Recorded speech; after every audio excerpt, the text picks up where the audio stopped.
आइए शुरुआत करते हैं क्वेश्चन नंबर 14, एक्सरसाइज 5C का क्वेश्चन नंबर 14। क्वेश्चन नंबर 13 तक हम लोग पिछली वीडियो में कर लिया है। अब क्वेश्चन नंबर 14, यदि किसी समांतर श्रेणी के n पदों का योग जो है इतना दिया हुआ है 4n माइनस n स्क्वायर, इसका प्रथम पद यानी कि S1 ज्ञात करना है।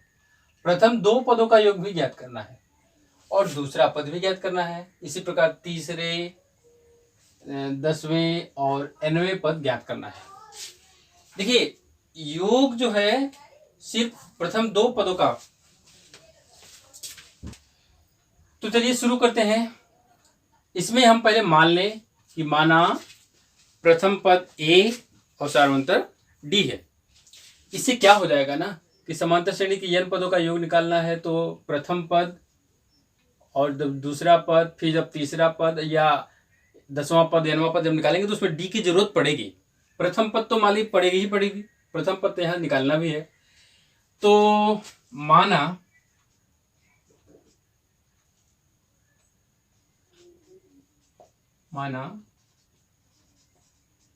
प्रथम पद A सार्वंतर D है।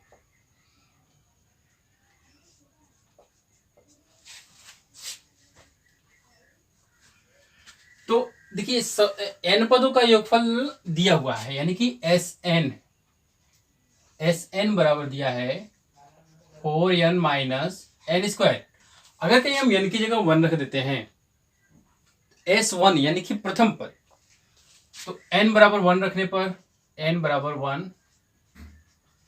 पर S1 बराबर 4 गुणे 1 माइनस 1 स्क्वायर, 4 माइनस 1 यानी कि कितना हो जाएगा, S1 बराबर 3। प्रथम पद 3 हो गया। इसका प्रथम पद अर्थात S1 क्या हो गया, 3। ये जो S1 निकला है यही प्रथम पद भी है, एक तो निकल गया। अब क्या कहा, प्रथम दो पदों का योग, तो SN है, n की जगह 2 रख देंगे तो दो पदों का योगफल निकल जाएगा। n बराबर 2 रखने पर S2 बराबर 4 गुणे n की जगह 2 माइनस 2 का स्क्वायर, तो 4 दूना 8 माइनस 4, S2 बराबर हो गया 4। प्रथम दो पदों का योग निकल गया। ठीक है, अब दूसरा पद क्या है, देखिए यहां पर एक पहला पद है और दो पदों का योग है। अच्छा, इसको दूसरा पद निकालने से पहले हम लोग S2, ये हमारा प्रथम पद यानी कि A1 भी इसको कहेंगे। ठीक है, और S2 निकालने से पहले हम लोग थोड़ा सा ये देखें कि जैसे 2 4 है, प्रथम पद ये हमारा S1 है, प्रथम पद हमारा S1 है। S2 जो है, S2 इस तरह से है, 2 + 4 बराबर 6 है। तो अगर हम दूसरे पद की बात करें, पहला पद 2 है और दो पदों का योगफल 6 है, तो दूसरा पद क्या होगा, तो दूसरे पद के लिए हमको क्या करना होगा, इस S2 में से S1 को घटाएंगे तो दूसरा पद हमको मिलेगा। यानी कि दूसरा पद निकालने के लिए हमको क्या करना होगा, ये S2 माइनस S1 यानी कि देख लीजिए 6 माइनस 2 करेंगे तब 4 मिलेगा। ठीक है ना, तो ये दो पदों का योगफल है और ये पहला पद है।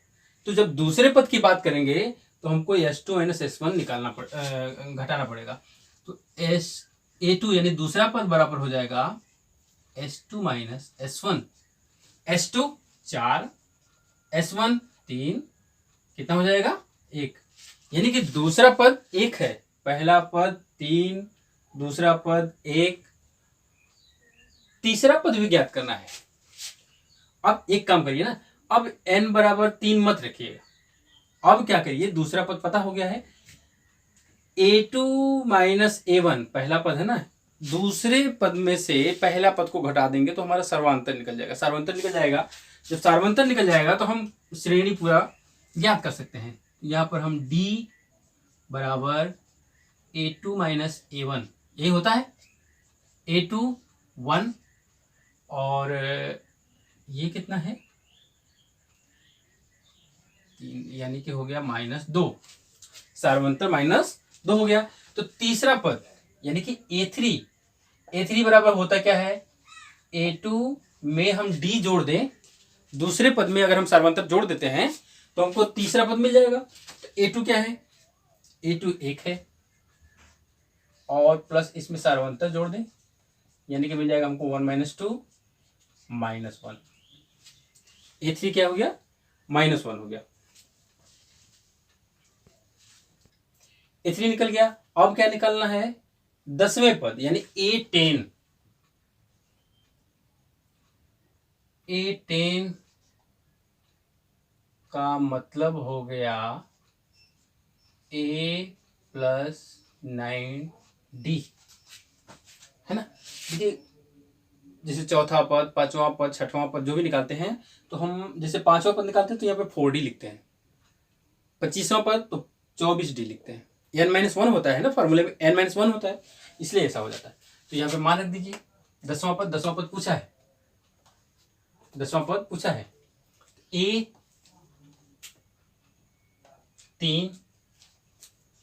+ 9 × D का मान -2, 3 - 18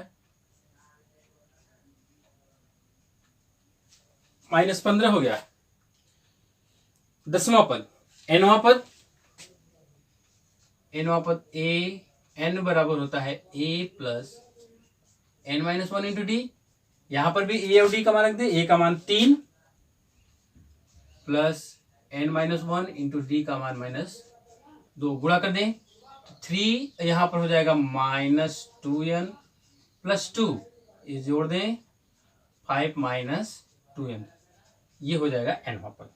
तो क्या क्या आंसर मिला हमको, एक ये आंसर, एक ये आंसर, फिर यहां आंसर, यहां आंसर और ये। क्वेश्चन नंबर 15 लंबा चौड़ा है लेकिन सिंपल है, तो इससे घबराने की जरूरत नहीं है कि इतना बड़ा है तो बहुत कठिन भी होगा, ऐसा कुछ नहीं।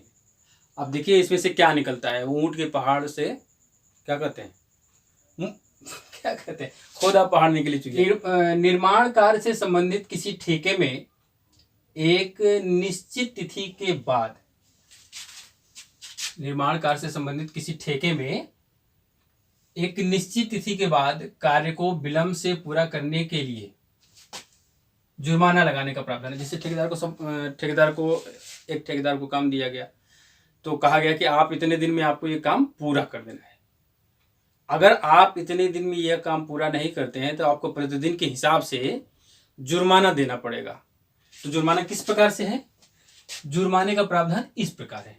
पहले दिन 200 रुपये, अगर एक दिन लेट करता है तो उसको 200 रुपये फाइन देना पड़ेगा, जुर्माना देना पड़ेगा। दूसरे दिन के लिए 250 रुपये, अगर 2 दिन लेट करता है तो पहले दिन का 200, दूसरे दिन का 250, यानी कि 450 रुपये। फिर तीसरे दिन 300। ये देखिए कि यहां से जैसे 200, 250, 300 इत्यादि, अर्थात प्रत्येक उत्तरोत्तर दिन, उत्तरोत्तर मतलब एक के बाद एक जो आगे आ रहा है, प्रत्येक उत्तरोत्तर दिन का जुर्माना अपने से ठीक पहले दिन के जुर्माने से 50 रुपये ज्यादा है। यानी कि जैसे पहले दिन 200 रुपये, तो जो अगला उत्तरोत्तर दिन अगला होगा तो अगला दिन 250, यानी कि पहले वाले से 50 रुपये ज्यादा। अब अगर कि हम तीसरे दिन की बात करेंगे तो दूसरे से 50 रुपया ज्यादा, यानी कि 250 से 50 ज्यादा। तो तीसरे दिन के लिए कितना देना पड़ेगा, 300 रुपये। ठीक है, तो ये हो गया। तो अगर हम श्रेणी बनाना चाहें तो क्या होगा, इसका सोल्यूशन देते हैं।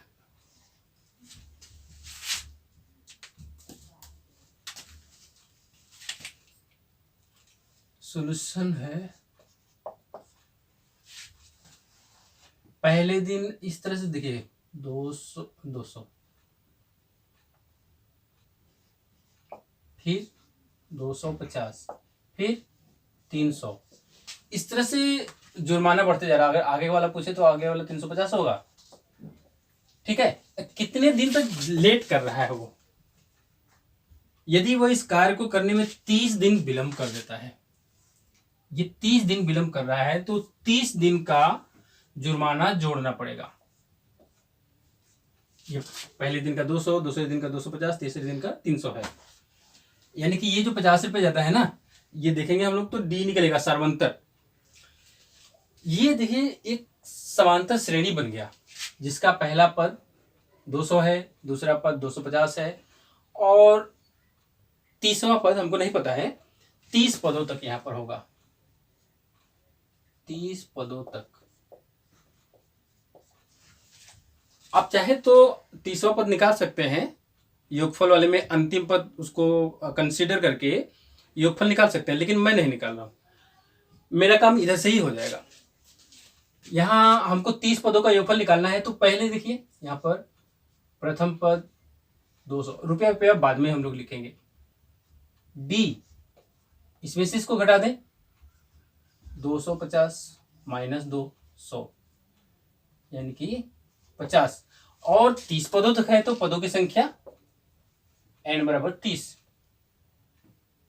ठीक है, अब हमको ठेकेदार को 30 दिन का जुर्माना देना है, तो हमको क्या करना होगा? योगफल निकालना होगा। योगफल निकालना होगा, क्या करना होगा? तीसरा nवां पद नहीं, देखिए पहले दिन अगर 1 दिन लेट करता है तो 200, अगर 2 दिन लेट करता है तो ऐसा नहीं कि दूसरे दिन का 250 रुपया देकर खाली हो जाएगा, ऐसा नहीं। पहले दिन का 200, फिर दूसरे दिन का 250, यानी कि 450 2 दिन का हो गया। 3 दिन का 300, 250 और ये 200, 5 2 7 750 रुपये उसको देना पड़ेगा। इसी तरह से 30 दिन का निकालना है, तो हम क्या करेंगे? 30 पदों का योगफल, n पदों का योगफल वाले फार्मूले से 30 पदों का योगफल निकाल लें। तो एस एन बराबर क्या होता है? एस एन बराबर होता है n/2 2a plus n-1 into D. तो 30 दिन का निकालना है, तो n बराबर 30, 30/2, 2 गुणे 200 प्लस n का मान 30 माइनस 1 गुणे डी का मान 50। काट दे इसको, 15 15, ये हो गया 429। 29 है तो 0 5 9 45, 5 2 10 से 14, यानी कि 15 गुणे 14 4 18, 150, 15 0 15 75, हाथ से 7 15 बटा 120 और 7 127, हासिल है 12, 15 कम 15 12 27। अब यहाँ पे हम रुपया लगा देते हैं, है ना? अतः 30 दिनों का कुल जुर्माना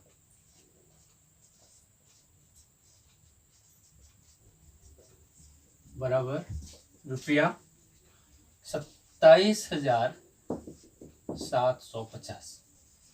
ये आंसर होगा। ठीक है ना? सवाल हल ये देखिए इतना बड़ा लिखे थे, और सोल्यूशन अगर कि थोड़ा सा मैं और करता तो जितना बड़ा क्वेश्चन उससे छोटा में ही सोल्यूशन हो गया होता। तो वही मैं कह रहा था ना कि है इतना बड़ा लेकिन कुछ दम नहीं है इसमें, तो ये हो गया आंसर।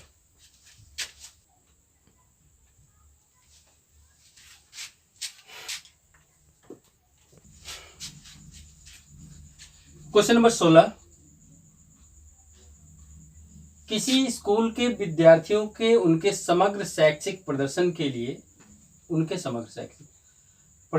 लिए 7 नगद पुरस्कार देने के लिए 700 रुपये 700 की राशि रखी गई है। इनाम देना है, जैसे उनका शैक्षिक किसी हर क्लास में अच्छा प्रदर्शन जो बच्चे करते हैं उनके लिए पुरस्कार की योजना होती है। तो यहाँ पे 7 नगद पुरस्कार देने की योजना है, जो कि कुल 700 रुपये है। इसमें सभी को बराबर बराबर नहीं बांटना है।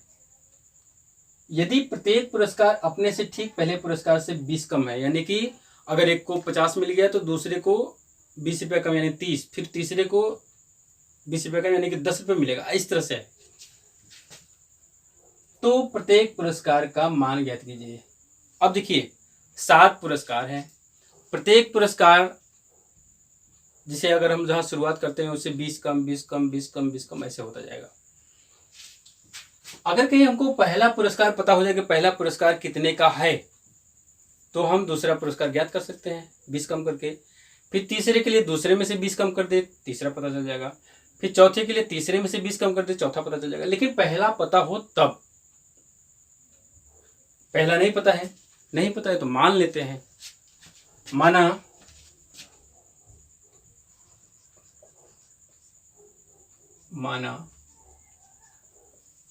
प्रथम पुरस्कार बराबर x रुपया है, रुपया x है, रुपया नहीं लिख रहा हूं।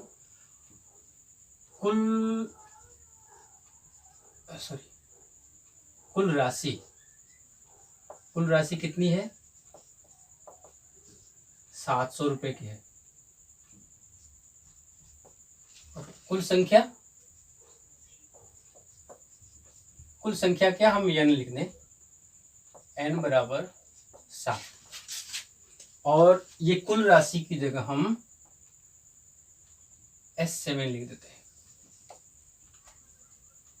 ठीक है, पहला पुरस्कार x रुपया है, तो दूसरा क्या हुआ?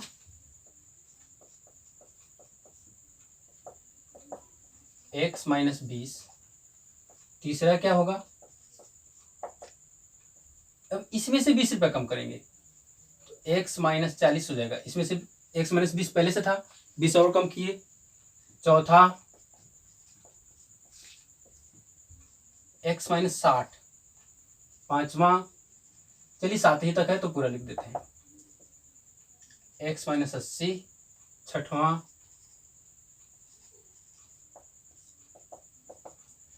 x minus 100। और सातवां x माइनस 120। ये हो गए। अब अगर इनको हम श्रेणी के रूप में लिखें तो इस तरह से हो जाएगा, ये x minus 20, x minus 40, x minus 60 और लास्ट में x माइनस 120। कितने पद हैं? 7 हैं। प्रथम पद x। अब यहाँ पर प्रथम पद कितना हो गया? a बराबर x और d बराबर, d नहीं निकालते हैं, छोड़िए, क्योंकि a और l पता है। इन सबको ऐसे में लिख दो तो ज्यादा सही रहेगा। ठीक है ना? l x माइनस 120, n 7 और S7 700 रुपया 700 है। तो S7 बराबर क्या होगा? देखिए यहाँ होता है n/2, तो n की जगह 7 रख देंगे, 7/2। a यानी x और l यानी x माइनस 120।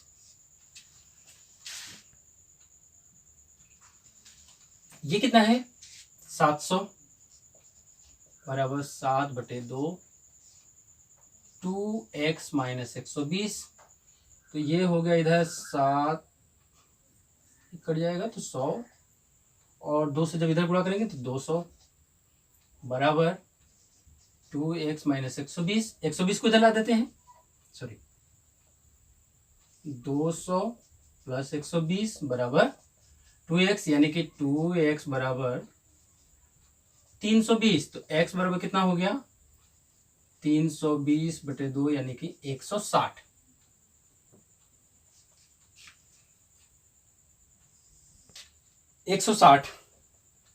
यहाँ मैं तो इस यहाँ पर अच्छा ऐसे करता हूँ इसको, x माइनस 120। अब थोड़ा सा जगह मिल जाएगा ऐसे।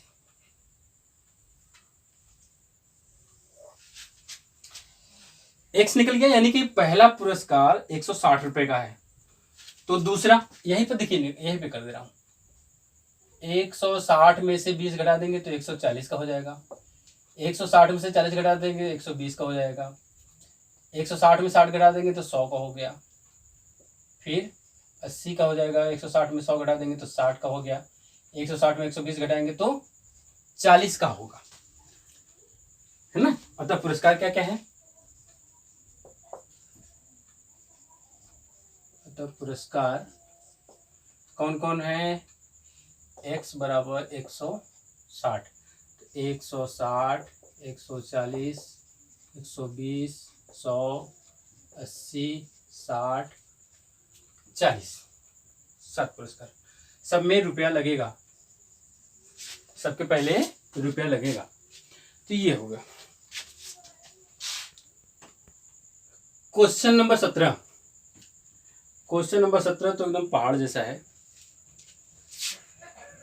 एक स्कूल के विद्यार्थियों ने वायु प्रदूषण कम करने के लिए स्कूल के अंदर और बाहर पेड़ लगाने के बारे में सोचा। प्लानिंग होती है विद्यालयों में कि आज ये करना है, एक्स्ट्रा एक्टिविटी होती है ना, तो उसमें क्या है कि ये प्लानिंग हुई कि चलिए वायु प्रदूषण को दूर करने के लिए स्कूल के अंदर और स्कूल के बाहर कुछ पेड़ लगाया जाए। पेड़ लगाने के बारे में सोचा। यह निर्णय लिया गया कि प्रत्येक कक्षा का प्रत्येक अनुभाग मतलब सेक्शन, प्रत्येक सेक्शन अपनी कक्षा की संख्या के बराबर पेड़ लगाएगा। तो डिसीजन हुआ, निर्णय हुआ कि चलिए ठीक है पेड़ लगाया जाएगा।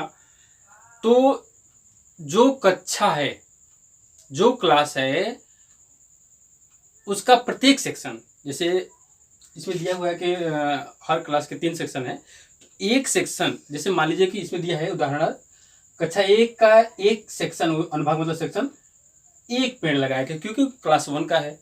कक्षा 2 का लड़का 2 पेड़ लगाएगा, कक्षा 3 का लड़का 3 पेड़ लगाएगा, कक्षा 4 का लड़का 4 पेड़ लगाएगा, लेकिन एक सेक्शन का। अगर वही तीनों सेक्शन का जोड़ दिया जाए, क्योंकि हर क्लास में 3-3 सेक्शन है, हर क्लास में 3-3 सेक्शन है और ये कक्षा 12 तक है। यानी कक्षा 1 में 3 सेक्शन, कक्षा 2 में 3 सेक्शन, कक्षा 3 में 3 सेक्शन, कक्षा 12 में भी 3 सेक्शन है। तो कक्षा 12 का एक सेक्शन का लड़का 12 पेड़ लगाएगा, तो तीनों सेक्शन का अगर जोड़ा जाए तो 12-3 36 पेड़ हो गया। तो इसको करेंगे कैसे हम लोग? जैसे ये मान लीजिए कि हमारा सेक्शन है, यहां से करते हैं सेक्शन 1 2 3 4 5 6 7 8 9 10 11 और 12, ये 12 सेक्शन है। एक अनुभाग द्वारा पेड़, एक अनुभाग द्वारा लगाए गए पेड़ कितना कितना होगा? देखिए इसका 1 होगा, इसका 2, इसका 3, इसका 4, इसका 5, इसका 6, इसका 7, इसका 8, इसका 9, इसका 10, इसका 11 और ये 12। तो अगर हम तीनों अनुभाग की बात करें, तीनों सेक्शन की बात करें, तीनों अनुभाग द्वारा लगाए गए पेड़, तीनों अनुभाग, एक अनुभाग 1 पेड़ लगा रहे हैं तो 3 अनुभाग 3 पेड़ हो गए। यहाँ 2 3 6 हो गया, या 3 3 9 हो गया, यहाँ 4 3 12 हो गया, 5 3 15 हो गया, 6 3 18 हो गया, 7 3 21, 8 3 24, 9 3 27, 10 3 30, 11 3 33 एंड 12 3 36। इस तरह से पेड़ लगेंगे। और ये अगर इसको हम लोग देखें तो ये एक श्रेणी बन गई, 3 6 9 12 15। तो ये श्रेणी हो गई। श्रेणी हमारी किस तरह से हो गई? 3 6 9 12 15 और लास्ट में है 36। ठीक है ना, ये समानांतर है सब में। देखिए तो श्रेणी यहां से शुरू हो रही है और यहां समाप्त है, ये अंतिम है और ये प्रथम है। तो प्रथम पद a बराबर 3, अंतिम पद l बराबर 36, n बराबर 12, 12 क्लास 12 हो गया। तो योगफल निकाल लें, S12 क्लास का, तो कितना हो जाएगा, पहले यहाँ से n निकाल, पहले एस एन लिख ले फार्मूला, तो फिर उसके बाद मान रखेंगे a प्लस एल। S12 बराबर 12/2, A 3 और L 36, कितना हो जाएगा 6 गुणे 39, यानी कि हो गया 6 9 54, 6 3 18, 5 23। ठीक है, तो कुल 234 पेड़ लगेंगे। अतः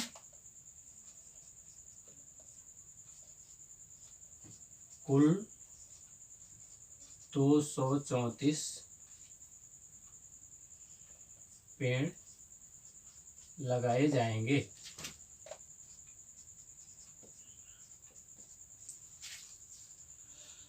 तो कुल 234 पेड़ मंगाने पड़ेंगे, और जैसा डिसीजन हुआ है कि हर क्लास का हर सेक्शन अपनी कक्षा की संख्या के बराबर पेड़ लगाएगा, तो उतना लगेगा।